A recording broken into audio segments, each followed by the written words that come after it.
Bonjour à tous, je me présente, mon nom est Marie-Pierre Lorrain et je vous souhaite la bienvenue à cette dernière émission de 15 têtes Van Meuken. Cette semaine, nous vous présentons une émission spéciale sur la guignolée. Comme vous le savez, le temps des fêtes est souvent synonyme de cadeaux et de joie.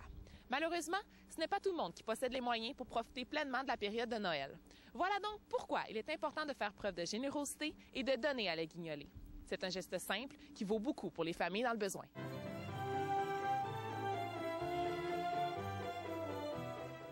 Le guignolée, c'est une vieille tradition populaire qui remonte à l'époque de la Gaule celtique. À cette époque, on cueillait le gui, d'où la racine du mot guignoler, et qui était offert aux soldats, aux malades, pour leur donner de l'espoir. Donc, au fil des siècles, ça a évolué.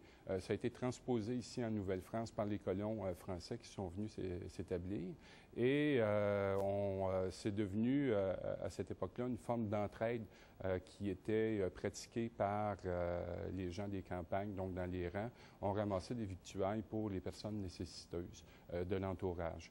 Vers les années 1860, il y a des organismes qui ont pris en charge et qui ont appliqué en milieu urbain, c'est-à-dire la pratique de la guignolée. Et c'est devenu un peu ce que c'est aujourd'hui, donc de grandes collectes pour aider les familles démunies. Ça paraît que c'est le temps des fêtes. Il y avait tellement de monde à l'épicerie quand je t'allais acheter tout ça. Salut! Allô! J'ai apporté une bouteille de vin. Merci. Wow, une belle tarte de Noël, ça! Merci beaucoup. Mais quand je l'ai préparé, j'ai pas pu m'empêcher de penser à tous les gens qui peuvent pas avoir une table aussi bien remplie que la nôtre.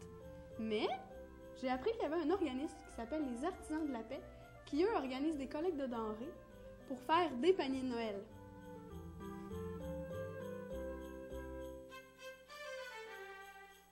Les Artisans de la Paix couvrent la région du Grand Trois-Rivières au niveau des paniers de Noël. Nous sommes la plus grosse organisation au niveau des paniers de Noël pour la région de Trois-Rivières. Il y a d'autres personnes qui vont s'occuper, d'autres organismes qui vont s'occuper des paniers de Noël pour la région de Shawinigan et Grand-Mère. Pourquoi c'est important pour vous de vous impliquer dans la campagne de paniers de Noël? La campagne des paniers de Noël, au niveau des Artisans de la Paix, c'est une des activités les plus importantes durant l'année. C'est qu'on s'assure que les gens, durant cette période de réjouissance, peuvent manger durant la période des fêtes. Les critères pour avoir un panier de Noël, c'est d'être sur les prestataires de l'aide sociale, résidents au niveau du Grand Trois-Rivières, et c'est nos premiers critères. Est-ce qu'il y a assez de paniers de Noël pour toutes les familles dans le besoin? Non, il n'y a pas assez de paniers de Noël pour toutes les familles parce qu'au niveau du Grand Trois-Rivières, oui, il y a des personnes de l'aide sociale, mais aussi les personnes âgées, les personnes comme des étudiants qui n'ont pas de source de revenus. Il y a bien du monde qui aurait droit à un panier. Les dons doivent être portés durant la période de novembre, décembre. À ce moment-là, on peut venir les porter ici au niveau des artisans. Bien, il y a plein de petites choses qui peuvent être données. Les gens vont pouvoir penser aux enfants, à des petits-enfants. Il y a des jouets qui sont donnés aussi au niveau des paniers. Il y a des produits au niveau sanitaire. Il y a des gâteaux, il y a des croustilles, il y a plein de choses. C'est aller selon son imagination et ces denrées-là vont être distribuées au niveau des paniers.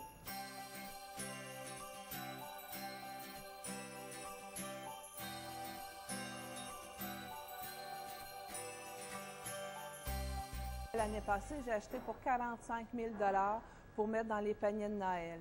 Donc, l'argent recueilli, c'est sur les gens qui nous ont donné des dons. Lors de la guignolée, on a ramassé des sous. Les gens ont une contribution pour les paniers de 8 $. Ça permet aux gens d'avoir un petit peu de dignité en disant, bien moi, j'ai payé mon panier de Noël et j'ai droit à ce panier de Noël-là. Donc, à ce moment-là, tous ces argents ramassés-là, à ce moment-là, moi, je sais le montant que j'ai et à ce moment-là, j'achète des denrées par rapport aux sous que j'ai. Donc, c'est sûr que j'essaie de compléter un panier en ayant des choses saines pour les gens, comme des œufs, du lait, du jambon, il peut y avoir une tourtière, il peut y avoir aussi ce qu'on appelle fruits et légumes. Qu'est-ce qu'il y a de disponible en cette saison de l'année? Pouvez-vous nous énumérer les articles de base qui composent un panier de Noël? Il y a toujours du beurre d'arachide, des pâtes, du jus d'orange. Tout ce qu'on reçoit au niveau de la guignolée, c'est comme on appelle du dépareillé. Donc, toutes ces conserves-là sont triées en légumes, en jus, en légumes repas. Et à chaque panier qui passe, bon, on va donner 1 à 2 boîtes de conserve selon le panier également. Donc, les gens n'auront pas toutes, mettons, des petites feuilles vertes, mais ils vont toujours avoir un légume ou un fruit en conserve. Là, qu'est-ce qu'on a au niveau de qu'est-ce qu'on reçoit au niveau de la population?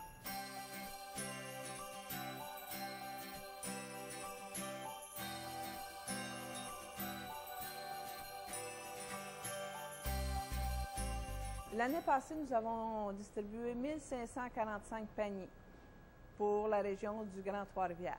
Est-ce qu'une personne seule peut recevoir un panier de Noël? Donc, offrir un panier de Noël, c'est déjà beaucoup au niveau de la personne, qu'elle soit seule ou avec des enfants ou une famille complète.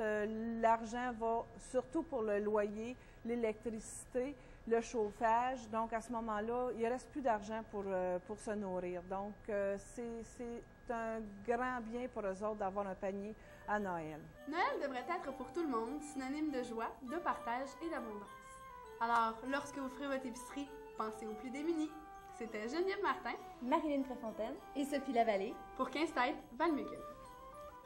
Joyeux temps des fêtes!